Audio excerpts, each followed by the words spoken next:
Israel के खिलाफ लड़ रहे हिजबुल्लाह समूह को ईरान का पूरा समर्थन मिल रहा है। एडवांस मिसाइलों से लेकर गोला बारूद तक ईरान इजरायल की ढाल बना हुआ है। इजरायल के खिलाफ लंबे युद्ध की तैयारी किए बैठे हिजबुल्लाह ने अंडरग्राउंड हथियार जमा कर रखे हैं, जिनके बूते समूह के लड़ाके रोजाना इजरायल पर हमलावर हैं। हिजबुल्लाह को ईरान की ओर से इस तरह की मदद मिल रही है।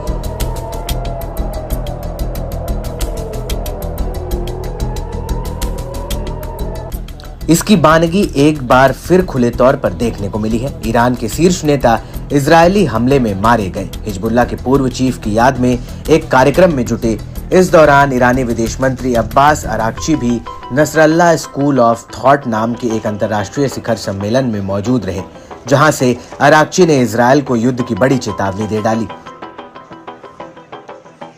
ईरानी विदेश मंत्री ने कहा कि गाजा पट्टी और दक्षिणी लेबनान पर इजरायल के क्रूर हमले के गंभीर नतीजे सिर्फ पश्चिम एशिया तक सीमित नहीं रहेंगे, बल्कि रणनीतिक इलाके से भी कहीं आगे तक फैल सकते हैं।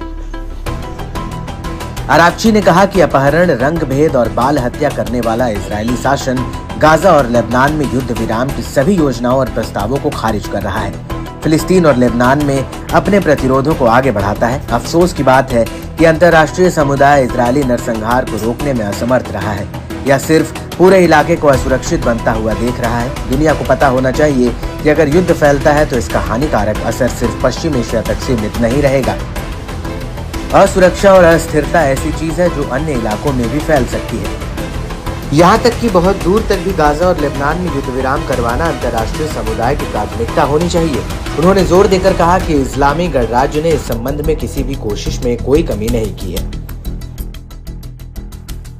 अराक्ची यही नहीं रुके, उन्होंने नसरल्लाह की तारीफ न सिर्फ लेबनान के लिए बल्कि मुस्लिम दुनिया और प्रतिरोध, साहस और उत्पीड़न के खिलाफ खड़े होने के प्रतीक के रूप में भी की। उन्होंने कहा कि हसन नसरल्लाह का हमेशा से मानना रहा है कि इजरायली शासन ने अपराधों को नजरअंदाज करना अंतर्राष्ट्रीय न्याय की नींव को कमजोर करता है। इसलिए इन संकटों से निपटने के लिए देशों के बीच बहुपक्षवाद और सहयोग के महत्व पर जोर देना चाहिए।